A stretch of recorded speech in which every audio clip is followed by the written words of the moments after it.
Greetings, fellow gorehounds, and welcome back to a Blood Splattered vlog. I'm the Horror Guru, and today I'm going to talk about a new Shudder exclusive movie called The Shed. Now, for those of you who don't know, The Shed is a movie about a 17-year-old kid in high school who is dealing with a rather excessive bully problem. But when I say bully problem, I don't just mean there are kids at school who beat him up and make fun of him for being an orphan, though that does happen too, for the record.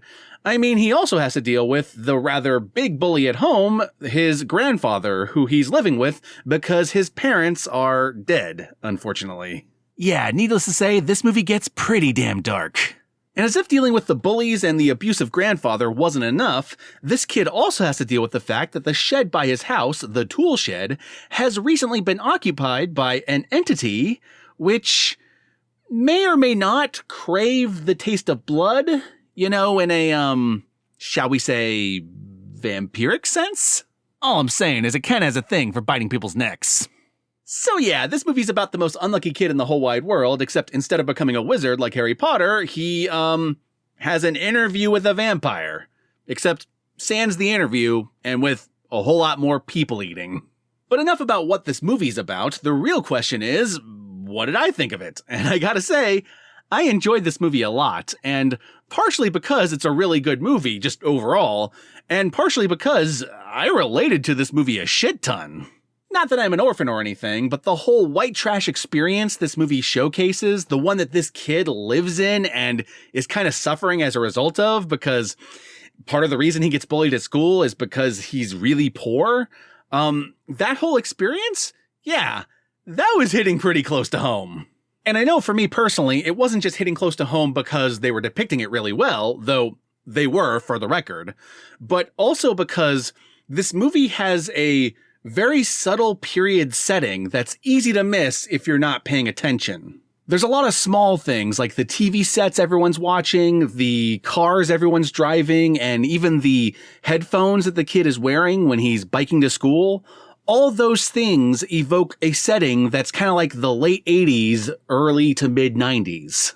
And some of those little things, like the headphones he was wearing, or the posters on his wall, or the bike he was riding, all those things just sent me right back to my own childhood. In a good way, even though the movie also depicts the bad parts of it. And I gotta be honest, the last time I related to a movie this fucking hard was when Deathgasm came out a couple years ago. And you all know how much I love that movie.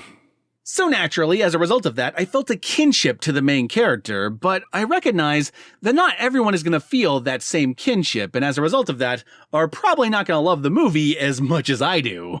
But I honestly think that's not going to matter for most of you, because regardless of my personal feelings, this movie is still well acted, well directed, well written, and on top of all that, it's got the gooey red wet stuff. And at the end of the day, what more can you ask for than all that? Anyway, the last thing I want to mention before I move on to the spoilers is I really dig the aesthetic of this movie, and not just because of the white trashiness that I relate to, or because of the period setting, which I also relate to, but because the look of this movie gives it this almost borderline splatterpunky feel. And yes, I know I just mentioned Splatterpunk in the Uncle Peckerhead vlog. I swear to God, it is a total coincidence I just happened to watch these movies back to back.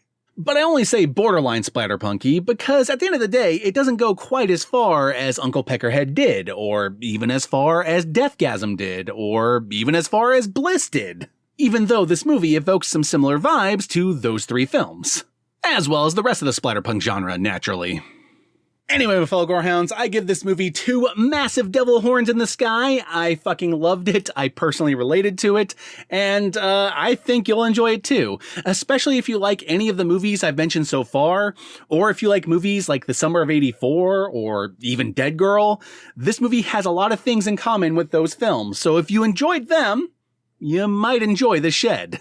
And as I alluded to earlier, the movie is currently available on Shudder, so if you're not subscribed to Shudder, but you want to see this movie, that's how you gotta see this movie. Go subscribe. What are you doing? Why are you wasting your time on other platforms when Shudder is right there with all the horror right at your fingertips? And again, I'm not sponsored by them. I'm just a really big fucking fan. I love the platform, and I hope more people subscribe to it so that it keeps going and I keep seeing awesome movies like this.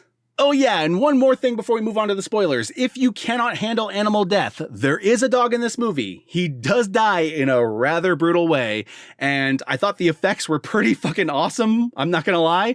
But if you can't handle the dog dying, if something like that is a little too much for you, you might want to find a different movie to watch. You have been warned.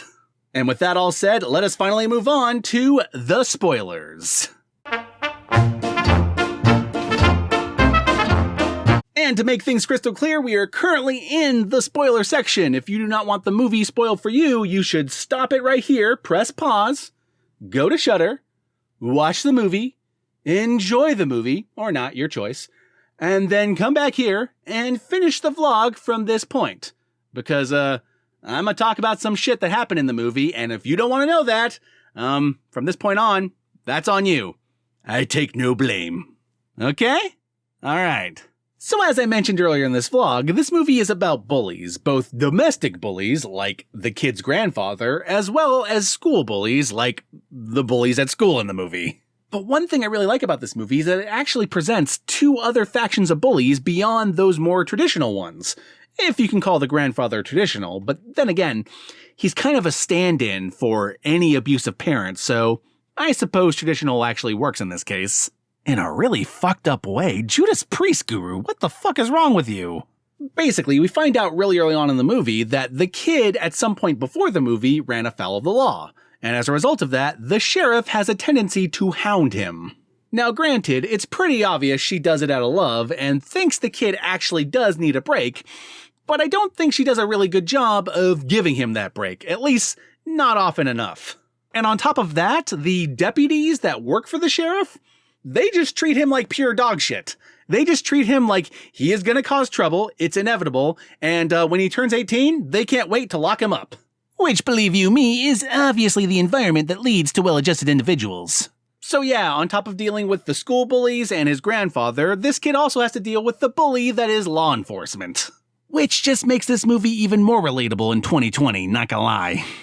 But wait, there is yet another bully, and that is the most interesting bully of them all. And that's the bully that is his best friend. Yeah, I'm not even joking about that. In this movie, the character of his best friend essentially represents the archetype of the kid who was bullied, and as a result of being bullied, likes to take out his aggression and anger and frustration on the people close to him, eventually evolving into pretty much a bully himself. Though in this case, he kind of crosses the line from bully to school shooter, TBH.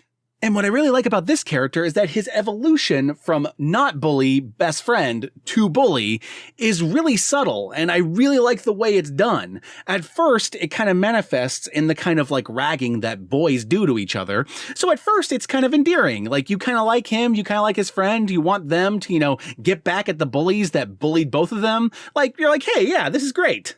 But then as the movie goes on and he starts to rag on the girl the main character likes and starts ragging on the main character for spending time with that girl and starts blaming the main character for every time he was bullied and starts, talking like a school shooter, basically, or at least one in waiting, it starts to become more apparent that this character is going down a really dark path. And he tries to feed the bully to the vampire in the shed, and this is what makes everything go wrong and releases the vampire and results in the final act where the main character has to fight the vampire. Which, again, there's a vampire in the shed. This movie has all this other stuff going on, but never forget, there's a vampire in the shed.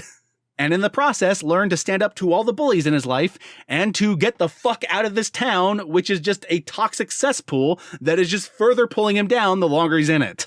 While also doing cool things like helping the girl he likes get over her demons, both literally and metaphorically. Because, as it turns out, she's been just as fucked over by all the bullies in the town as he has. And I'm not going to tell you exactly how the final act confrontation with the vampire goes, but what I will tell you is that he does turn people into vampires, so there is multiple vampires, and in the end, the main characters will prevail, and they will ride off into the sunset together like, a happy couple. And it makes my heart flutter. Flutter with bats.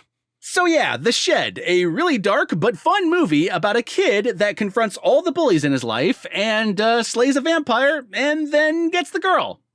2 horns up. Anyway, my fellow Gorehounds, there's a whole lot more to this movie that I haven't even touched. I haven't touched the cool vampire dream sequences. I haven't touched what happens to the cops in the end. I haven't even touched the bully story and what's their deal. But you know what? I'm going to leave that stuff for all of you to find out for yourself, because my throat's starting to hurt from recording this vlog for the last hour because I can't talk right. So be sure to like, comment, and subscribe, and don't forget to ring that notification bell so that you're notified of my videos immediately upon their upload. And if you would like to help out my channel more directly, be sure to check out my Patreon page, and remember, if you decide to go the Patreon route, even $1 a month can go a long way. And with that all said, my fellow Gorehounds, I've got some more Blood Splattered Cinema episodes to edit together and to film and record, and oh god, there's so much to do, but I'm gonna do it! Because it is the spooky season, and I'll be damned if I miss this spooky season, or at least if I miss getting an episode out for this spooky season. Like, that's... See what I mean about not being able to talk? Anyway, peace out, my fellow Gorehounds, and I'll catch y'all later.